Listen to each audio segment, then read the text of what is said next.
Hi guys, G.I. Joe here, and welcome back to my bunker here in Atlanta, Georgia. And wow, 500 subscribers. All I can say is thank you. Honestly, when I started this channel about 3 years ago, or just under 3 years ago, I think it was the fall of 17, September, somewhere in there. I never thought I'd be to this point. You know, I just started doing it as more of a labor of love, and here we are. So 500 subscribers, and I just want to say thank you to every single one of you guys who have subscribed and followed this channel, watched videos, made comments. Greatly appreciate your encouragement, and I'm kind of humbled to be at this point. Never thought I would be here, to be honest with you. But also, you know, I'm so grateful for what this channel has allowed me to do, and more importantly, the people and the contacts and the friendships that I've been able to make through this channel, and of course through playing this great game that we love, Axis and Allies. So I would be remiss if I didn't really give a hearty thanks to several people. And you know, you hate to mention names, but you know, because you know you're going to forget somebody. But when I look back at 2017, when I started this channel, the most overwhelming influence I had initially was someone that we probably all know really well, and that is Young Grasshopper up in Toronto. And I came across his channel in 2017, and seeing all the fantastic stuff and customizations and the map and house rules, that inspired me to get this Global 40 game out of the closet that I had never played, blow the dust off of it, and start watching some tutorials and trying to figure out how to play this. So thank you, Young Grasshopper, not only for the inspiration that you've given me, but also for your friendship. And so it's great to be able to call you friend, and we've had several opportunities to talk over the phone, and I'm glad I got to meet you face to face in person back at Cireblood's tournament this past September. So thank you very much for your inspiration, and not only to myself, but of course the entire community and all the things you provide. After that, I think the second person I kind of came across was General Hand Grenade. And if you haven't followed General Hand Grenade's channel, you need to do that. Now, when I first came across his channel, it was primarily Axis and Allies, and he did a lot of great things like Know the Rules series, talked about different strategies, and he did a lot of customizations. And he was instrumental in me helping to learn some of the rules of this Global 40 game. So thank you, General Hand Grenade, for all that you did and your support. I haven't met him in person yet, but hopefully I'll do that one day. We have spoken over the phone. He's a great guy, and of course, you know, a great contributor to this community.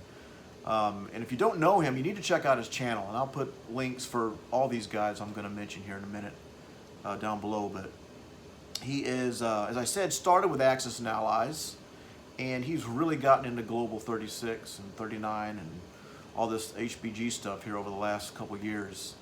And I would say he's probably the go-to channel for that.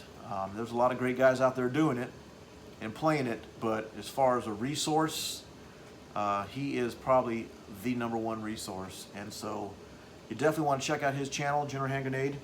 And one of the things, other than the tutorials and customizations that I learned from him, is he was kind enough to share with me some of his customizations. And like, I remember watching some of his videos and being like, wow, man, what's that? Where'd you get that infantry? That's definitely not out of box. And so, you know, he helped me to find places to get these cool custom infantry units from Hobby Link and all that stuff. And so a lot of my first customizations, other than the map, came from General Hand Grenade's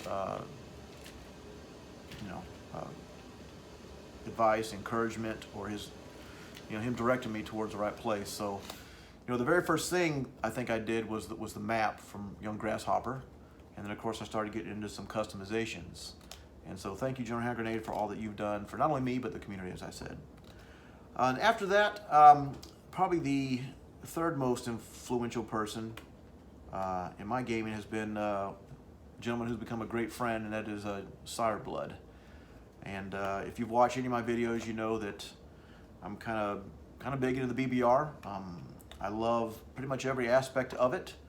You know, I like the weathering, I like the color scheme, the map, the rules, and it's inspired me to build my own table, weather my own pieces. So I remember going out to his first tournament in 2018 and getting slaughtered. But as I said before, I went out to his tournament because of the game. I wanted to go to play the game.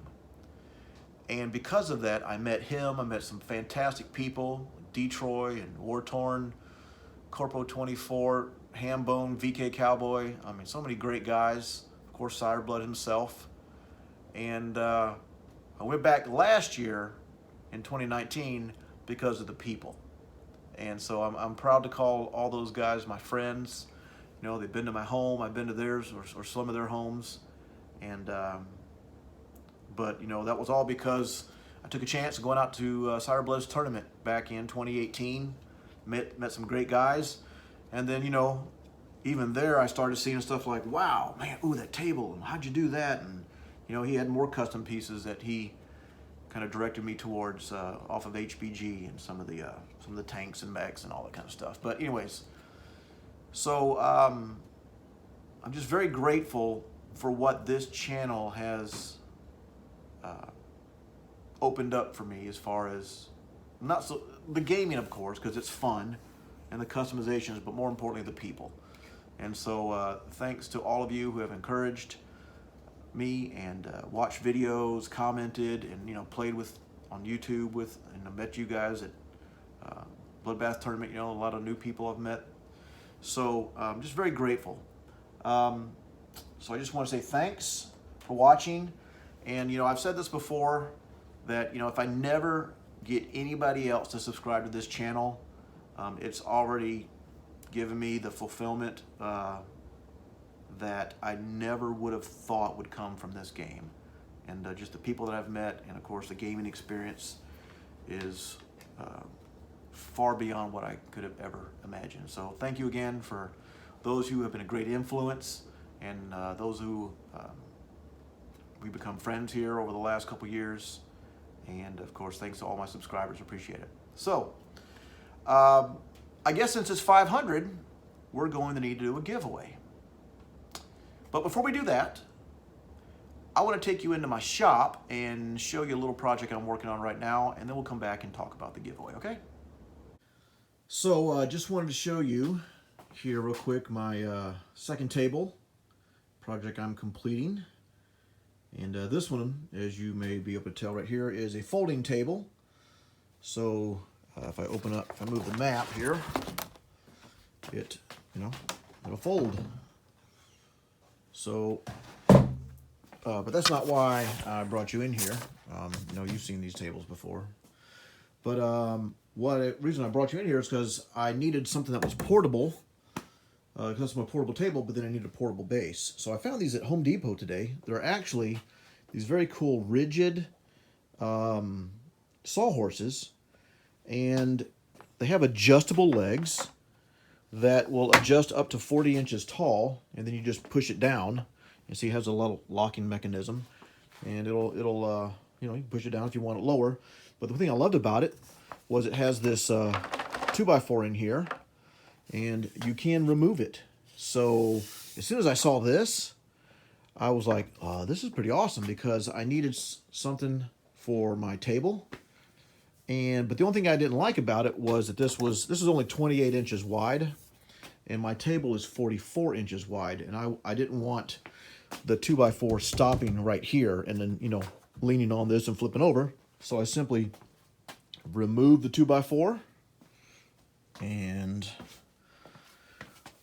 cut a 2x4 that was 44 inches long and drilled pilot holes, and so replaced the 2x4 with a 44-inch one. So now I have the support going all the way almost to the end, and of course I have one in the middle because being that it's a folding table, you know, I didn't want it to buckle in the middle. So So yeah, I just want to show you this, guys, real quick. And the reason I have this set up is because I'm getting ready to do a little bit of work down here in my accessory tray bank. I decided I didn't want it like this. I'm going to take this out, and I'm going to run a lip about this height right here, actually. So I'm going to run a lip all the way around here.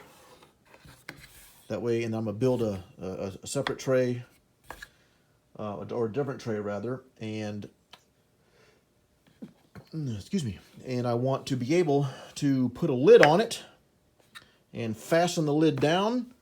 That way I can keep all the money, dice, chips, everything in here, and I don't have to keep taking them out, putting them back in. So, you know, being a portable table, I just put the lid on, lock the lid in, fold the table up, stick it away, and then if I need it, I just pull it out, open it up, and all the accessories and money and everything will be ready to go in here. So, anyway, I just want to show you guys that here real quickly. So, let's head on into the bunker and talk about this giveaway. All right, so let's get to the business at hand. Now, 500 subscribers. I haven't done a giveaway, I think, since 300, and that's when I gave away a spare map that I had, and that went to Big E up there in Wisconsin. Big E, shout out to you. I hope you're doing well. Big E was actually my very, very first subscriber. So thank you, sir. And he actually is one that kind of tipped me off to Young Grasshopper, and the kind of snowball started happening and getting to know other guys. So anyway, so I haven't done a giveaway since our 300th subscriber. And so here we are at 500, and you know, I'm not going to probably do another giveaway till if and when we ever hit 1,000. So I got to thinking, what could we do for a 500 subscriber giveaway? 500 subs. Thanks, NL. New limit. Funny joke there, buddy. So I thought I'd put on this shirt right here. And this shirt, I'm wearing this shirt for a reason. This shirt was made for me by my Bloodbath tournament partner, Gargantua, up in Vancouver area. Shout out to you, buddy. Hope you're doing well. And so I thought I'd wear this shirt because the giveaway is associated with this theme. And so here we are.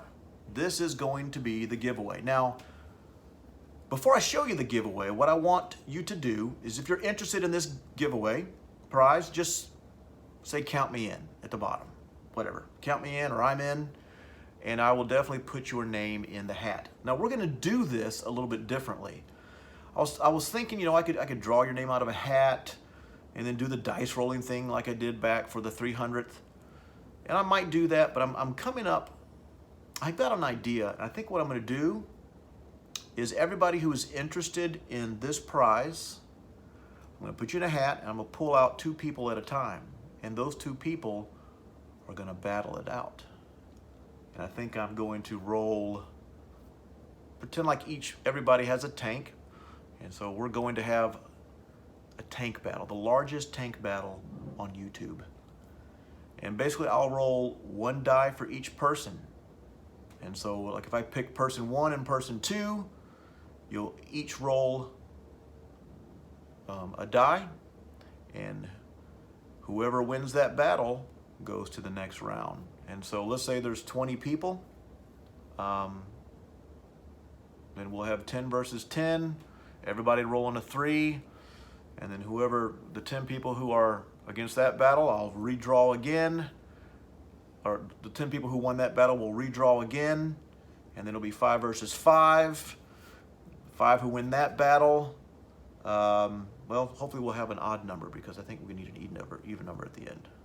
But anyways, I'll work it out somehow. So I think it'd be kind of neat to do a rolling battle and duel it out like a tank battle or something. Anyways, hope that works for you. So just put count me in on the giveaway below.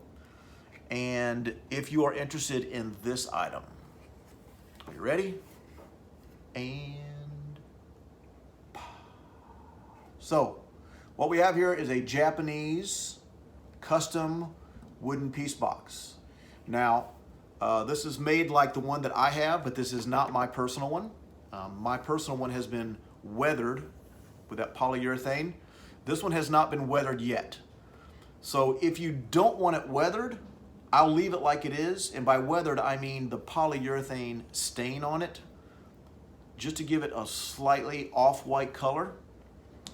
If you want to leave it like this, I'll leave it like this. If you want me to put the polyurethane on it, I'll do that. Now, I personally recommend that you put the polyurethane on it for a couple reasons. One, it's going to protect the paint, okay? Two, there are some imperfections on this. You know, you see a little bit right here, and if you leave it like this, that might bother you. But if I put the polyurethane on this, that little area right here is not going to become dark, and it's going to look dark or that little area right there might be dark and weathered, and so it's actually going to, these little weathering spots are actually going to look fantastic, in my opinion, with the polyurethane on it. And even it is, if you see, I had to sand it down to make it to where you couldn't feel when I striped it and put tape there. I had to sand it to make sure that it was a nice smooth surface. And in lightly sanding it, you know, it took a little bit of the paint off. So it already kind of looks slightly weathered as it is. But I'll let you make the choice that if you're the winner, that you can choose whether or not you want this, you to put polyurethane on it, or you just want it as is. I'll let you make that choice. Now let's take a look on the inside. On the inside, this is for, you've got slots for roundels, you know, Navy, Air Force, and land units. And then on the end, I have slots for if you have any type of cards, national objective cards, whether it be Young Grasshoppers or Cirebloods, and also paper cash. Now, my own personal one, I made a slot here for IPC chips. So this one was not made for that, but I mean, I could add a block of wood in here for the chips, but then it's going to take away your roundel slot. So if you don't mind using paper money, whether that be you know, just the out-of-box stuff or that Cirebloods Battle Bucks, that would be kind of cool. So anyways, this Japanese box, and what I'll do is I will ship it. I will cover up shipping up to $20, and so I think that will pretty much cover anywhere in the continental United States and maybe even Canada. So I've never shipped overseas, so I don't know what that would be, but I'm happy to cover $20 worth of shipping. You know, if it's a couple bucks more, $22, $23, I'll cover that too. But you know, if it gets in the 30, 40, 50 bucks shipping, I probably won't be doing that. But if you're interested in this, please comment below and put "count me in," or no, it's gonna be something cool. How about whatever. So count me in on the Japanese custom piece box. As far as the dimensions, I should probably tell you that it's 16 inches long. It's about 3.5 inches wide, and it's about 1.5 inches tall. So you know, if you just have a regular box sitting off the side, it's probably not going to matter. If you've got some type of custom table that you want to maybe slide this in, that might be, you might need to know that. So just so you know, again, thanks again, guys, for watching. Thanks for subscribing, and appreciate all of your comments and views that you've done over the last 3 years, or almost 3 years. But this is for subscribers only, all right? So if you're not a subscriber, sorry. I guess maybe subscribe, and then we'll get you in on the next one that happens, which probably won't be until 1,000, if and when I ever get there. So thanks for watching, guys. Thanks for all your support, and we'll see you soon.